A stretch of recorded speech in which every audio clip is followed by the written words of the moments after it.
Georgia's Attorney General has asked the U.S. Department of Justice to investigate the killing of Ahmaud Arbery.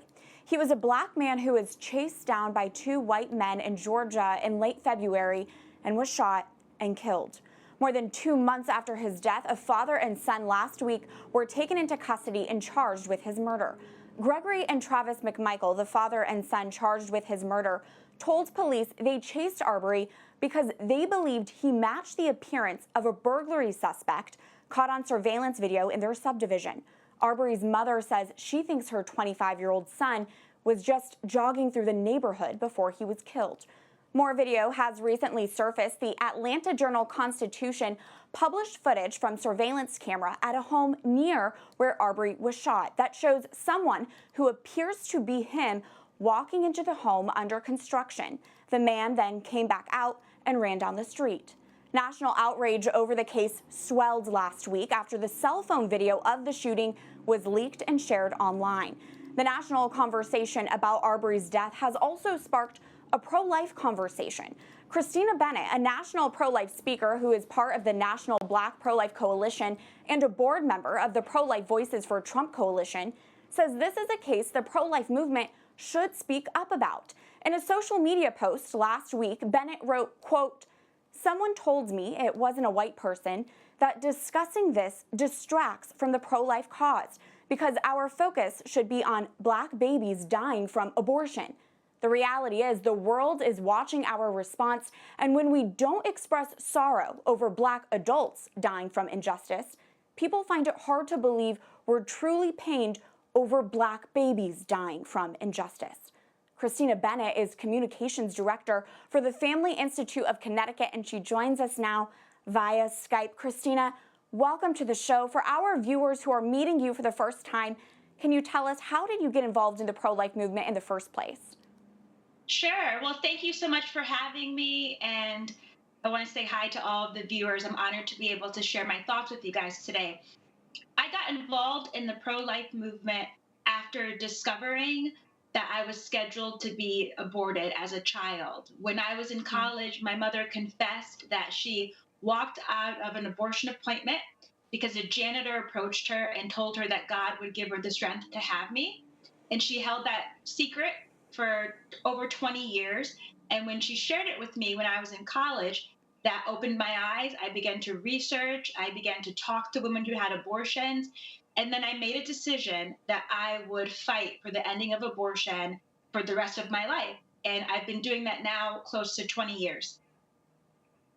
Incredible. I'm so grateful for your life. And Christina, here at EWTN Pro-Life Weekly, we are a space for the pro-life movement to gather together and have important conversations.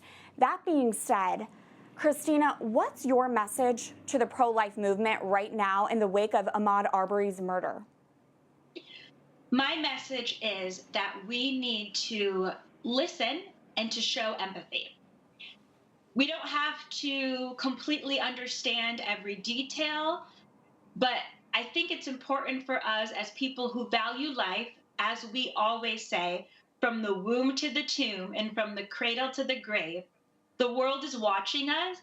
They want to see how we're going to respond, and they want to know if we care about the pain that so many are feeling, especially in the Black community. So it's important for us to do very simple things, which is to listen, to show empathy, and to show that we do care for all lives across the board, whether they are Black babies in the womb or Black men that are dying on the streets from violence. How do you discern, Christina, what is an issue other than abortion that the pro-life movement should be speaking about and engaged in?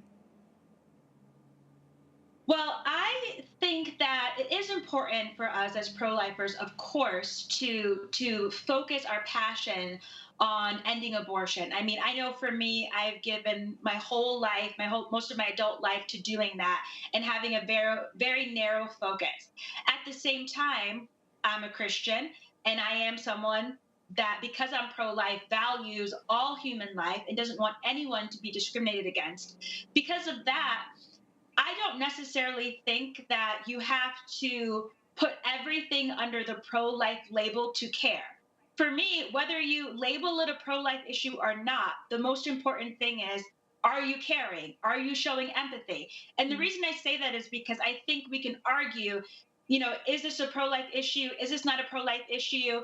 And then you get caught in that argument and you're not doing the basic thing that you need to do, which is just show love and empathy. You know, Mm. on one hand, some people would say that the pro-life issues, that they are just the ending of abortion and maybe assisted suicide and end of life issues. And then you have another group of pro-lifers who would say, no, you have to include in that the death penalty. And then you have another group that would say you have to also include Black Lives Matter. And then another group is going to say you have to include refugees. And so again, I think that we could argue back and forth about what is pro-life and what is not pro-life. But for me, if you're a human being, I want you to be protected. If you're a human being, I don't want you to be discriminated against. If you're a human being, you're made in the image of God, and you have a life, your life is valuable, your life is important. And regardless of how I label it, I'm going to show empathy if your life is taken, especially in an unjust way. Mm. Christina, you told me that speaking about this case is an opportunity to bridge the gap. What do you mean by that? Well, I am a bridge builder. I think that it's very important for us to be able to understand where people are coming from and to have conversations with them. And there are a lot of people that I'm seeing, especially in the Black community, who are saying, this is a pro-life issue. And if you're pro-life, you should care about this. And I think that if we want to bring people of color into this movement, this is a mostly white movement. I know that I speak all across the country at pregnancy center banquets, and there's been a number of times that I have been the only Black person or the only person of color in the entire room out of hundreds of people. And so if we want that to change and we want to build bridges, then we have to be able to listen again and talk to people and to have conversations and to show that we really care and to show that we want people to be a part of our movement. I actually think that, when someone says, I think that pro-lifers should care about this, or I think this is a pro-life issue, they're saying that because they recognize something good about our movement. They recognize that we're people that value life. And all they're asking is, okay, I see that you're people that value life. Does this life count? Does this life count? Because you say you're people that value life. I see that you're people that value life. Is this life important? And I think we should say, yes, this life counts. This life is important. Christina, real quick, Planned Parenthood has been posting on social media about this case, calling for justice for Ahmaud Arbery. What's your response to that? Well, I have an interesting response. I think there's two ways to look at that with Planned Parenthood. As pro-lifers, first, we usually look at it and we get upset. Let's be real. We look at it and we think, how dare they? How dare Planned Parenthood say that? They're killing more Black babies, every single year than any other organization. Their founder was a racist and, she believed in eugenics. And so it's very offensive when we see something like that because we feel like they're being disingenuous and we feel like they are manipulating people. And there is truth to that. There's absolute truth to that Planned Parenthood has manipulated communities of color for years in order to profit off of our pain. But at the same time, not everyone understands that. I think most people who are in Planned Parenthood's audience don't understand that. So all they see is that they're showing some kind of empathy. All they can see is that they're showing solidarity. And so when Planned Parenthood says something, even if we as pro-lifers are like, that's ridiculous, how dare they?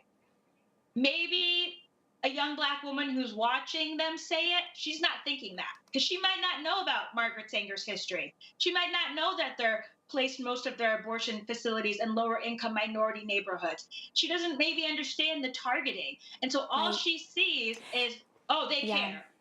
And maybe if we're not speaking out, she thinks they care and we don't.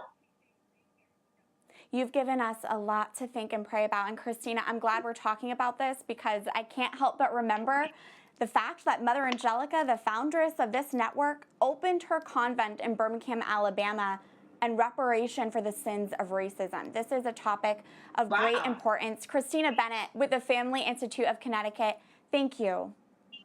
Oh, you're welcome. Thank you guys for having me. And I'm really grateful to be able to have this conversation.